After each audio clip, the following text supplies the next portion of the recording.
ഇവിടെ പ്രശാന്ത് കിഷോറിൻ്റെയും യോഗേന്ദ്ര യാദവിൻ്റെയും ഒക്കെ പ്രതികരണങ്ങൾ അങ്ങ് സൂക്ഷ്മമായി വിലയിരുത്തിയിട്ടുണ്ടാകും. ഇപ്പോൾ മോദിയും യോഗിയും എല്ലാം വീണ്ടും ഈ ചാർസോ പാർ പറയുന്നത് പ്രശാന്ത് ഇങ്ങനൊരു പ്രതികരണം നടത്തിയതിന് ശേഷമാണോ? കൂടാതെ അങ്ങേക്ക് നൽകിയ അഭിമുഖത്തിൽ നദ്ദയും പറയുകയാണ്, ഞങ്ങൾക്ക് RSSന്റെ പിന്തുണയില്ലാതെ ഒറ്റയ്ക്ക് നിൽക്കാൻ കഴിയുന്ന ആത്മവിശ്വാസത്തിലേക്ക് ഞങ്ങൾ എത്തിയിരിക്കുന്നു.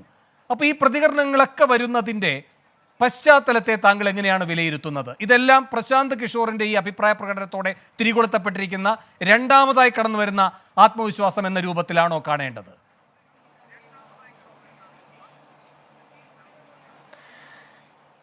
ഒരു ആത്മവിശ്വാസമല്ല വേണു, അത് തീർച്ചയായിട്ടും ഒരു തരത്തിലുള്ള ഒരു ഡിഫെൻസ് ആണ്. അതായത് BJPക്ക് ആദ്യത്തെ 3 ഫേസിൽ നിന്ന് കിട്ടിയ പ്രതികരണം ഒട്ടും അവരുടെ പ്രതീക്ഷയ്ക്കൊത്തുള്ളതായിരുന്നില്ല. അതിനുശേഷം അവർ മെച്ചപ്പെട്ടു എന്നാണ് അവരുടെ അവകാശവാദം. അതവിടെ നിൽക്കട്ടെ. പക്ഷെ ഇപ്പോൾ അതിനു മുമ്പ് നമുക്കറിയാം, ആദ്യം ശ്രീ ഗോപകുമാർജി സൂചിപ്പിച്ചിരുന്നു, ഈ ഒരു എക്സൈറ്റ്മെന്റ് ഇല്ല എന്ന്. നമുക്കറിയാം ഈ ഇലക്ഷന് വേണ്ടിയിട്ട് ഈ തെരഞ്ഞെടുപ്പിലേക്ക് നമ്മളെല്ലാവരും ഈ രാജ്യം ഇറങ്ങിത്തിരിച്ചപ്പോൾ അതിന് തൊട്ട് മുമ്പ് നടന്ന പാർലമെന്റിൽ നടന്ന പ്രധാനമന്ത്രി നരേന്ദ്രമോദിയുടെ പ്രസംഗങ്ങളടക്കം ഇലക്ഷൻ ഇല്ല, ഇലക്ഷൻ്റെ റിസൾട്ട് ഒരു ഫോർഗോൺ കൺക്ലൂഷൻ ആയിട്ടായിരുന്നു. പക്ഷേ ഞാൻ ആദ്യത്തെ ആഴ്ച തന്നെ വെസ്റ്റേൺ UPയിൽ ചെന്നപ്പോൾ തന്നെ എനിക്ക് മനസ്സിലായി ഇതൊരു വേവ് ഉള്ള ഇലക്ഷൻ അല്ല. തീർച്ചയായിട്ടും നരേന്ദ്രമോദിയുടെ പ്രശസ്തിക്കോ അദ്ദേഹത്തിൻ്റെ ക്രെഡിബിലിറ്റിക്കോ അദ്ദേഹത്തിനുള്ള ആക്സെപ്റ്റൻസിനോ ഒരു കോട്ടവും തട്ടിയിട്ടില്ല. പക്ഷേ ഉത്തർപ്രദേശിൽ അടക്കമുള്ള ആൾക്കാർക്ക് ഒരു എക്സൈറ്റ്മെന്റ് ഇല്ല എന്നുള്ളതാണ് ഏറ്റവും വലിയ.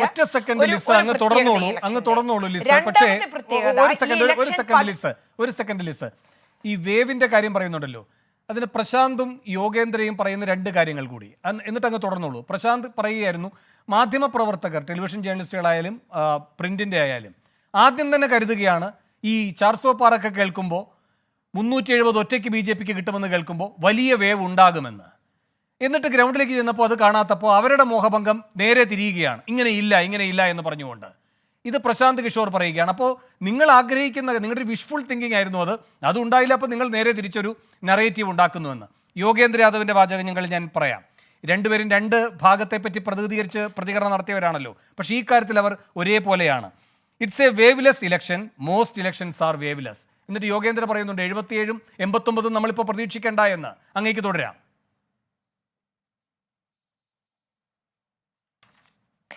തീർച്ചയായിട്ടും യോഗേന്ദ്ര യാദവുമായിട്ട് ഞാൻ സംസാരിച്ചതാണ്. ഞങ്ങളുടെ ഓഫീസിൽ അദ്ദേഹം ഒരു ഇൻഫോർമൽ ചാറ്റിന് വന്നതാണ്. അപ്പോൾ അദ്ദേഹം തന്നെ പറയുന്നുണ്ട്, അദ്ദേഹവും അദ്ദേഹത്തിൻ്റെ കൂടെയുള്ള ആൾക്കാരും ഒരു വേവ് പ്രതീക്ഷിച്ചുകൊണ്ട് തന്നെ. സ്വാഭാവികമായിട്ടും ഒരു പ്രധാനമന്ത്രിയും അദ്ദേഹത്തിൻ്റെ പാർട്ടിയും ഞങ്ങൾ 400 കവിയും ഞങ്ങളുടെ പാർട്ടി തന്നെ 370 കവിയും അതിനുശേഷം ഞങ്ങൾ ഓൾറെഡി ഗവൺമെൻറ് ഉണ്ടാക്കാനായിട്ടും ഒരു വലിയ ഭൂരിപക്ഷത്തോടെ തിരിച്ചു വരാനായിട്ടും റെക്കോർഡ് വിക്ടറി ഉണ്ടാക്കാനായിട്ടുമുള്ള തെരഞ്ഞെടുപ്പിലേക്ക് ഇറങ്ങുന്നു. ആ തെരഞ്ഞെടുപ്പിന് ശേഷം നടത്തേണ്ട കാര്യങ്ങളെപ്പറ്റി ഞങ്ങൾ ഓൾറെഡി തീരുമാനിച്ചു എന്ന് പറയുമ്പോൾ ആരാണ് ഒരു വേവ് പ്രതീക്ഷിക്കാതെ തെരഞ്ഞെടുപ്പ് ഇതിലേക്ക് പോകുന്നത്? പ്രശാന്ത് കിഷോർ പ്രതീക്ഷിച്ചില്ലേ? അതുകൊണ്ട് ഇപ്പോൾ ഞാൻ അതിലേക്ക് വരാം. അതില്ല. അതുകൊണ്ട് തന്നെ ഇപ്പൊ ഞാൻ ചോദിക്കട്ടെ, എന്തുകൊണ്ടാണ് ഇലക്ഷൻ കമ്മീഷൻ ഈ ന്യൂസ് 24 അടക്കമുള്ള ടെലിവിഷൻ ചാനലുകളോട് എക്സിറ്റ് പോള് എല്ലാ ഫേസും കഴിയാതെ പ്രസിദ്ധീകരിക്കണ്ട എന്ന് പറയുന്നത്? അതേ കാര്യം എക്സിറ്റ് പോൾ ഇല്ലാത്ത സ്ഥിതിക്ക് ഈ 2 ആൾക്കാരും, ഞാനിപ്പോൾ 2 പേരെ 2 സൈഡിൽ നിന്ന് പറയുകയാണ്. പ്രശാന്ത് കിഷോറിന്റെ ഈ ഇലക്ഷനെ പറ്റിയുള്ള സോക്കോൾഡ് പ്രവചനങ്ങൾ എങ്ങനെയാണ് ഇലക്ഷനെ ബാധിച്ചിരിക്കുന്നത്? അതൊരു നെറേറ്റീവ് മാറ്റാനല്ലേ? അപ്പോൾ വലിയ വിശ്വാസമുള്ളത് കൊണ്ടല്ല, വിശ്വാസം ഇല്ലാത്തത് കൊണ്ട്. നമുക്ക് UPയിലേക്ക് മാത്രം തിരിയാം. ഇപ്പോൾ പറഞ്ഞല്ലോ, ഒരു ബെൽവെദർ സ്റ്റേറ്റ് എന്ന് ഒരു തരത്തിൽ പറയാവുന്ന സ്റ്റേറ്റാണ് UPയിൽ. 75-80 എന്നാണ് BJPക്കാർ പറഞ്ഞുകൊണ്ടിരുന്നത്. എന്നിട്ട് ഇപ്പോൾ UPയിലെ ഓരോ കോൺസ്റ്റിറ്റ്യുവൻസിയിലെയും തെരഞ്ഞെടുപ്പ് കോൺസ്റ്റിറ്റ്യുവൻസി ബൈ കോൺസ്റ്റിറ്റ്യുവൻസി ആണ് ഇപ്പോൾ തീരുമാനിക്കപ്പെടുന്നത്. അതിനകത്ത് ജാതി, നമുക്കറിയാം 2019 UP അടക്കമുള്ള സംസ്ഥാനങ്ങളിൽ നരേന്ദ്രമോദിയുടെ ഏറ്റവും വലിയ നേട്ടം എന്ന് പറയുന്നത് അദ്ദേഹം ട്രാൻസെൻഡഡ് ഓൾ കാസ്റ്റ് ലൈൻസ്. അദ്ദേഹം എല്ലാ ജാതിക്കാർക്കും അക്സെപ്റ്റഡ് ആയിട്ടുള്ള ഒരു നേതാവായി ഉയർന്നു എന്നുള്ളതായിരുന്നു അദ്ദേഹത്തിനുണ്ടായതിൻ്റെ ഏറ്റവും വലിയ അഡ്വാൻറ്റേജ്. പക്ഷേ ഈ തെരഞ്ഞെടുപ്പിൽ അതില്ല. നരേന്ദ്രമോദിയോടുള്ള അദ്ദേഹത്തിനോടുള്ള താല്പര്യം കുറഞ്ഞു എന്നല്ല പറയുന്നത്. പക്ഷേ ആൾക്കാരുടെ ഒരു പ്രതീക്ഷ എന്ന് പറയുന്നത് നരേന്ദ്രമോദി നമുക്ക് വേണ്ടി അയക്കുന്ന ഒരാൾക്കും ഇത് മൂന്നാമത്തെ തെരഞ്ഞെടുപ്പാണ്. 2014 ആദ്യം ഒരു മാറ്റത്തിന് വേണ്ടിയും 2019 പ്രതീക്ഷയോടെയും കൂടുതൽ പ്രതീക്ഷയോടെയും നമ്മൾ വോട്ട് ചെയ്തു. പക്ഷെ ഇപ്പോൾ മോദി ഇവിടെ ഞങ്ങൾക്ക് വേണ്ടി അയക്കുന്ന പ്രതിനിധി നരേന്ദ്രമോദിയെ പോലെ തന്നെ ആയിരിക്കണം എന്നുള്ള ഒരു ആവശ്യം അവർക്ക് ഉയരുന്നു. അതൊരു ആസ്പിറേഷൻ ആയിട്ട് വേണമെങ്കിൽ നമുക്ക് ചിത്രീകരിക്കാം. രണ്ടാമത്തെ കാര്യം എന്ന് പറയുന്നത്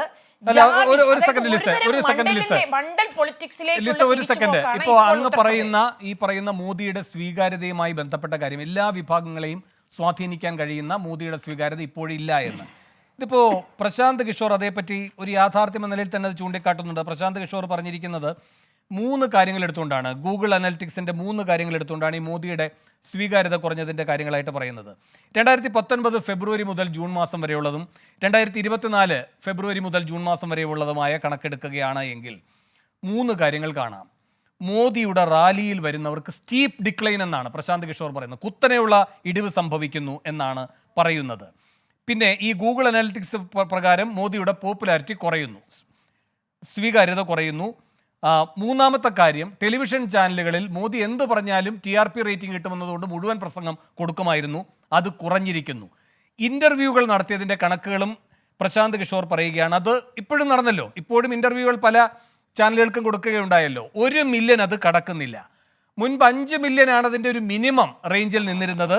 പിന്നെ മോദി അക്ഷയ് കുമാർ ആ പ്രധാനപ്പെട്ട ആ ഇൻ്റർവ്യൂ ഉണ്ടല്ലോ, സവിശേഷമായ ആ ഇൻ്റർവ്യൂ, അത് 75 മില്യൺ വരെ എത്തിയതും നമ്മുടെ മുന്നിലുണ്ട്. അപ്പോൾ ഇതെല്ലാം ചൂണ്ടിക്കാട്ടുന്നത് ഇദ്ദേഹത്തിന് ഈ പറയുന്നതെല്ലാം കുറഞ്ഞിരിക്കുന്നു. പക്ഷേ അപ്പോഴും ഒരു എതിരാളിയുമായി മോദിയെ താരതമ്യം ചെയ്താൽ വലിയ വ്യത്യാസമാണ് ആ എതിരാളിയുമായി മോദിക്കുള്ളത്. ഇതാണ് പ്രശാന്ത് കിഷോർ പറയുന്ന ഒരു കാര്യം. അപ്പോൾ ഇത് കുറയുന്നു എന്ന് പറയുമ്പോഴും മറ്റൊരു എതിരാളി വന്ന് കുറയ്ക്കുകയല്ല. രണ്ടാമത്തെ കാര്യം, യോഗേന്ദ്ര യാദവ് തന്നെ പറയുന്നതാണ്, മോദി വിരുദ്ധതയില്ല. മോദി വിരുദ്ധത ഇല്ലാത്തത് കൊണ്ടാണ് 200 സീറ്റെങ്കിലും BJPക്ക് കിട്ടുമെന്ന് പറയുന്നത്. അല്ലെങ്കിൽ 150-നും താഴേക്ക് ഇടിഞ്ഞു പൊളിഞ്ഞ് വീഴുമായിരുന്നു. അപ്പോൾ ലിസി പറയുന്ന കാര്യങ്ങൾ പരിഗണിച്ചുകൊണ്ടാണ്, അതിൽ മോദിക്ക് അനുകൂലമായി പരിഗണിച്ചുകൊണ്ടാണ് പ്രശാന്തിന്റെയും യോഗേന്ദ്രയുടെയും നിരീക്ഷണങ്ങൾ വന്നിരിക്കുന്നത്.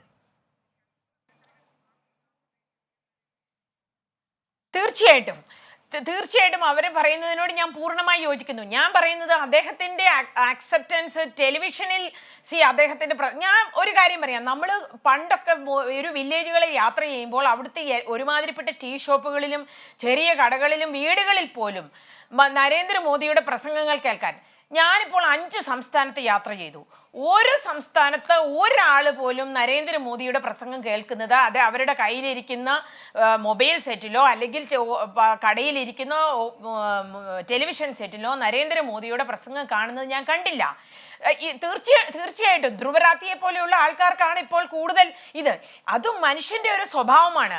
എല്ലാ ദിവസവും ഒരാളെ തന്നെ കാണുക, എല്ലാ ദിവസവും ഒരാളുടെ തന്നെ പ്രസംഗം കേൾക്കുന്നതിനോട് സ്വാഭാവികമായിട്ട് മനുഷ്യന് ബോറാവും. അതിൻ്റെ അർത്ഥം നരേന്ദ്രമോദി എന്ന നേതാവിനോടുള്ള അവരുടെ വിരക്തിയായിട്ട് പറയാൻ പറ്റില്ല. പക്ഷേ ഒരു കാര്യമുണ്ട്, അപ്പുറത്തെ സൈഡിൽ, ഒപ്പോസിഷൻ സൈഡിൽ അദ്ദേഹത്തെ കൗണ്ടർ ചെയ്യാനായിട്ട് ഈക്വലി അല്ലെങ്കിൽ ഓൾമോസ്റ്റ് ഈക്വലി ഒരു ഫേസ് ഉണ്ടായിരുന്നെങ്കിൽ തീർച്ചയായിട്ടും ഈ ഇലക്ഷൻ ഇങ്ങനെ ആവില്ലായിരുന്നു. ഇപ്പോൾ ഉത്തർപ്രദേശിൽ തന്നെ എനിക്കറിയാം നല്ലൊരു പ്രതിപക്ഷം, അതായത് ഇപ്പോൾ ഇന്ന് എന്നോട് ഒരു BJP നേതാവ് ഉത്തർപ്രദേശിൽ നിന്ന് സംസാരിച്ചതാണ്, പ്രിയങ്ക ഗാന്ധി റായ്ബറേലിയിൽ മത്സരിക്കുകയായിരുന്നെങ്കിൽ തീർച്ചയായിട്ടും ഹമാരെ ലിയേ ബഹുത് നുക്സാൻ കർത്തേ തേ, നമ്മൾക്ക് വലിയ നഷ്ടമായേനെന്ന് അവർ പറഞ്ഞു.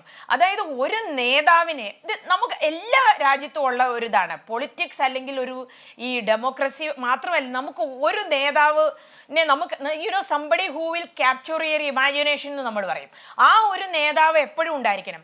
ഇപ്പോൾ നരേന്ദ്രമോദിയുടെ ഒരു വലിയ ഫാക്ടർ, BJPക്കുള്ള അനുകൂലമായിട്ട് ഇത് ചെയ്യുന്ന ഒരു വലിയ ഫാക്ടർ എന്ന് പറയുന്നത് ടിന ഫാക്ടറാണ്. There is no alternative. അതാണെന്നുള്ളത് എല്ലാവർക്കും അറിയാം. പക്ഷേ ഞാൻ വേറൊരു കാര്യം കൂടെ പറയാം. ഇപ്പോൾ വിരുദ്ധം ഈ 5 സംസ്ഥാനത്ത് യാത്ര ചെയ്തിട്ടും ഒരാൾ പോലും നരേന്ദ്രമോദിക്കെതിരെ സംസാരിച്ചിട്ടില്ല. BJP എന്നുള്ള പേരോ BJPയുടെ കാൻഡിഡേറ്റിന്റെ പേരോ അവർ പറയില്ല. പക്ഷേ നരേന്ദ്രമോദിക്കെതിരെ സംസാരിക്കില്ല. മോദിയും പത്മ, അല്ലെങ്കിൽ അത് ഒഡീസയിലൊക്കെയാണ് പത്മ എന്ന് പറയുന്നത്. ബി ഗോപാലകൃഷ്ണനിലേക്ക് പോകേണ്ടതുണ്ട്. ലിസ് പറഞ്ഞത് ശരിയാണ്. ഈ